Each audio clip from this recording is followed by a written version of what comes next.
வன்மை செய்திடும் வறுமை வந்தாலும் மகிழ்வு செய் பெருவாழ்வு வந்தாலும் உண்மை மங்கையர் புணர்ச்சி நேர்ந்தாலும் பொருந்தினாலும் நின்றாலும் சென்றாலும் தன்மையில்லவர் சார்பிருந்தாலும் சார்ந்த வேளவர் தமையடைந்தாலும்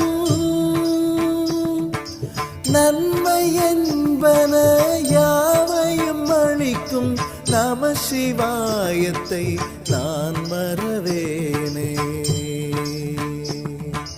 நம சிவாய